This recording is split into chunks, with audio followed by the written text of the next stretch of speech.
Boa noite, Rogério. Encerrando a temporada com uma campanha fora de casa que decepciona.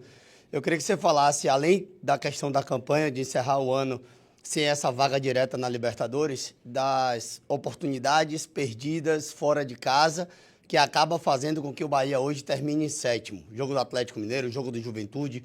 Hoje, novamente, o William tem uma oportunidade no primeiro tempo. Até quando, Rogério, a gente pode dizer que a incompetência do setor ofensivo do Bahia faz com que o Bahia não tenha ido direto para a Libertadores nessa temporada? Boa noite. Não, boa noite. Eu sei que nós também brigávamos e lutamos muito por isso. Acho que fizemos um jogo hoje, começando pelo jogo de hoje, um jogo bem equilibrado. Acho que um jogo sem, acho que talvez grandes oportunidades para o Fluminense, nem para a gente, né? Uma ou outra oportunidade no primeiro tempo nós tivemos, eles também. Eu acho que até o momento do gol, onde a gente tem a infelicidade de errar um passe e praticamente entregar o gol no minuto 30, né?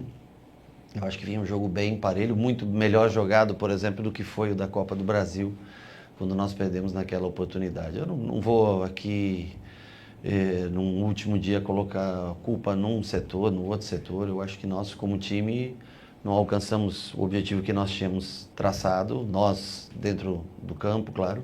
Eu acho que chegar à pré-Libertadores com a dificuldade que é o Campeonato Brasileiro pode não ser o ideal, mas é algo que a gente vê 13 clubes para trás aí brigando hoje em muitos, né, por um rebaixamento a cada minuto aí, um time caindo, outro, times grandes brigando lá na parte de baixo da tabela. Isso só mostra que o Campeonato Brasileiro ele é muito difícil, muito competitivo. Eu acho a equipe do Fluminense muito boa equipe. Eu não posso dizer...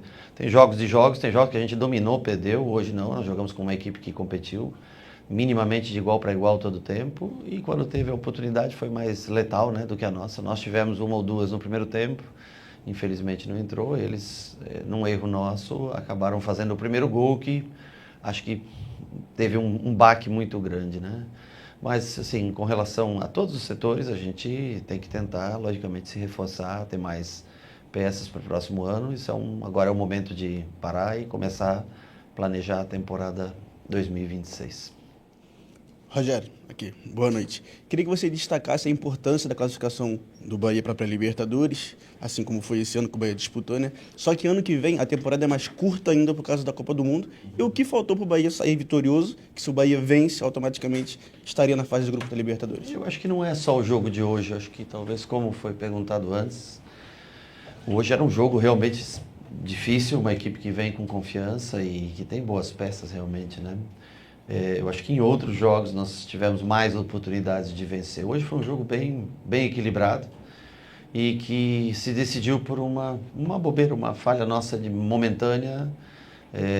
Infelizmente acontece esse tipo de erro, né?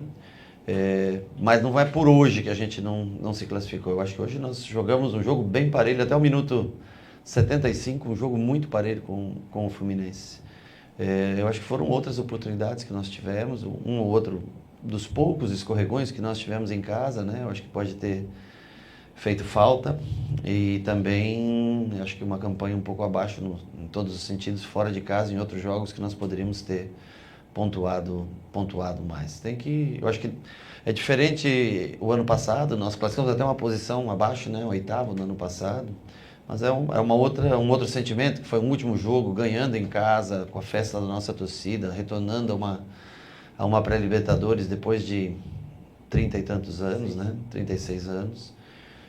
Hoje já a expectativa era da gente tentar hoje essa classificação direta, que seria algo não inédito, mas que não acontece já também desde o título, né? Que da época do Campeonato Brasileiro da década de 80. Então, assim, é um pouco frustrante a gente voltar. Eu acho que tem um misto de sentimentos. Eu acho que é frustrante no sentido que dá possibilidade de chegar na quinta vaga. E mostra o Campeonato Brasileiro muito nivelado, muito difícil e que a gente, a cada ano, tem que olhar e tentar enxergar o que precisa para o próximo ano e tentar fazer cada vez esse time mais forte. Aqui, Rogério, boa noite, Lucas Brasileiro do Tic Tac Esporte. Queria saber quais são as principais lições que você tira desse ano da equipe do Bahia em si e o que você pretende fazer para mudar certas coisas na próxima temporada. Eu acho que a parte física, não física de resistência, mas física de força.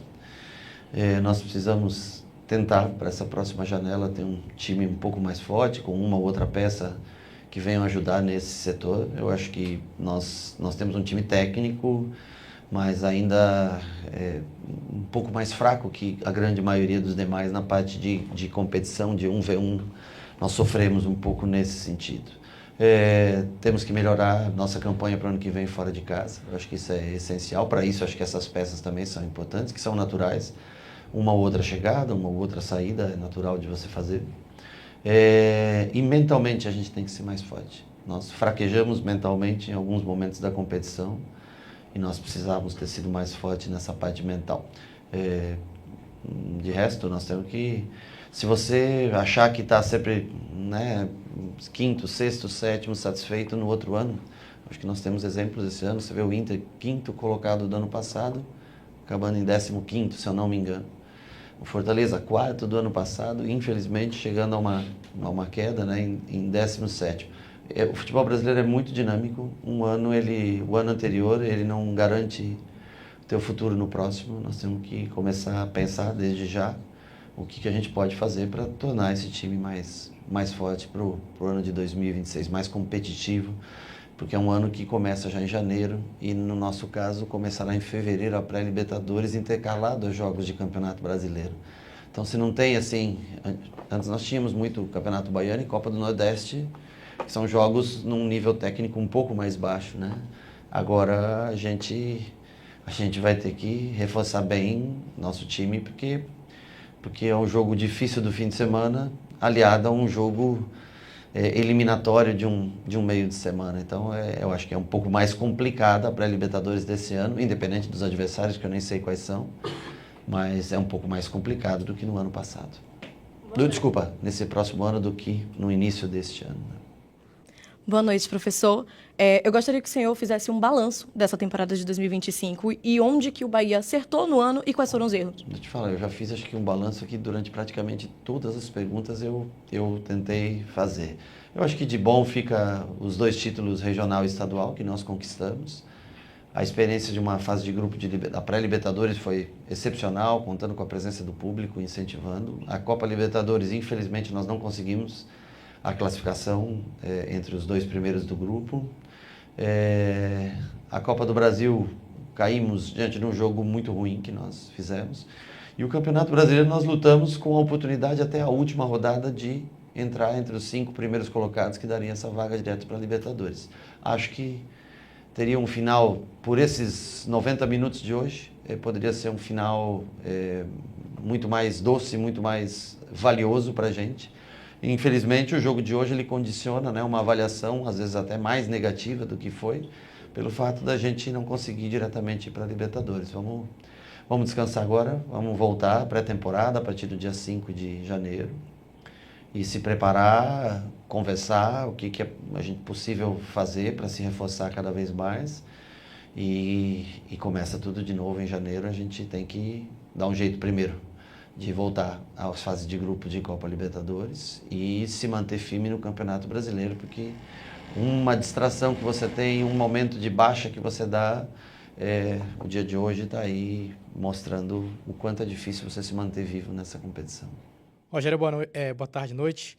Na partida contra o Sport, nos bastidores do clube, você falou que hoje a gente não podia sair daqui com a sensação que não deram o melhor em campo, né? Que os jogadores não poderiam sair de campo hoje sem ter dado o melhor. Como é que você avalia o primeiro tempo do Bahia, que foi muito bem, inclusive, com boas chances, e a queda no segundo tempo? Eu acho que não teve queda no segundo tempo. Eu acho que o jogo foi parelho até o momento que nós erramos no gol. Ou seja, até o minuto 75 foi um jogo bem parelho. Você viu, a torcida do Fluminense estava impaciente no intervalo, já uma mistura de vaia com... né? Eu acho que não se sentiu confortável. O gol, ele condiciona realmente os últimos 15 minutos do jogo. Aí eu posso te dizer que os últimos 15 minutos do jogo, a gente deu um pouco mais de espaço, eles tiveram a oportunidade do segundo gol, tiveram outras oportunidades de contra-ataque, porque nós tivemos que nos lançar à frente, né? Mas acho que uma postura bem melhor, se eu for ser honesto com você, do que foi o último jogo aqui. Uma postura melhor que em outros jogos, mas não o suficiente para vencer o Fluminense aqui hoje. Rogério, o que é que dessa temporada Tá pingando aí.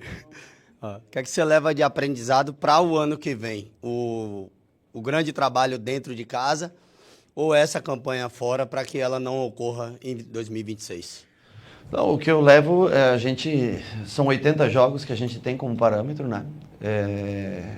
E que a gente pode analisar o que faltou para a gente, né? Qual o tipo de atleta, de situação, em que momento do ano as coisas se afunilaram e a gente sofreu mais. Eu acho que as lesões também que a gente teve, né? No ano, em determinado momento, se você analisar a última vez da Copa do Brasil aqui, nós não tínhamos Ademir, nós não tínhamos Pulga, nós não tínhamos Lúcio e nós não tínhamos Thiago, que se lesionou. Então, assim, do setor ofensivo só, né? Naquele dia nós tínhamos pouca opção, porque foi um momento que coincidiu das lesões e tudo, talvez pelo pico do campeonato, né, de brasileiro, com as fases mata-mata. Eu digo, é difícil, porque são todos jogos pesados. Na Libertadores é pesado, no Brasileiro são 38 rodadas pesadas. A pré-Libertadores, a pressão psicológica, ela é muito grande, né?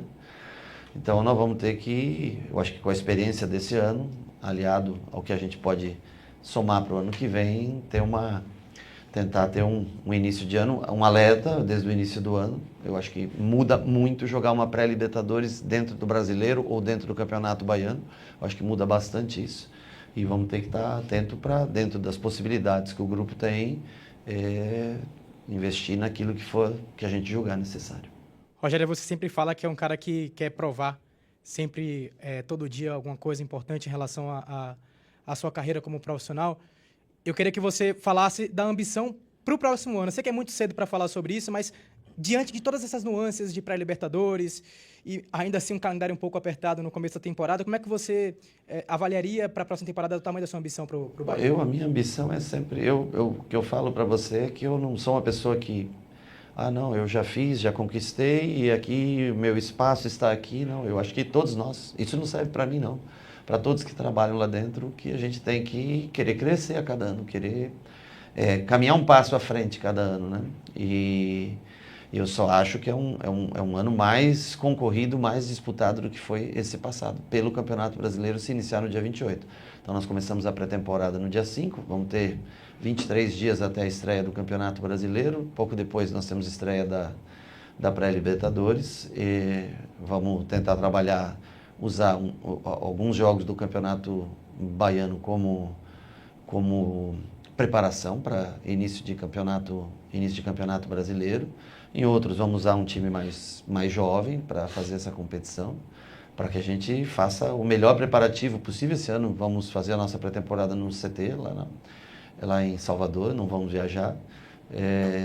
Preparar o time para a dificuldade que normalmente começa em março, por aí, né, que são as finais das competições regionais, e preparar para o ano que vem, que começa no fim de janeiro. Então, ao invés do final de março, onde você tem finais, onde você começa a Copa do Nordeste, mata-mata, onde você começa jogos importantes de Campeonato Brasileiro, esse ano a gente adianta para janeiro. A preparação é mais curta, objetiva, e acho que todos têm que estar com a cabeça, com o espírito voltado para fazer o Bahia subir mais um degrau no próximo ano.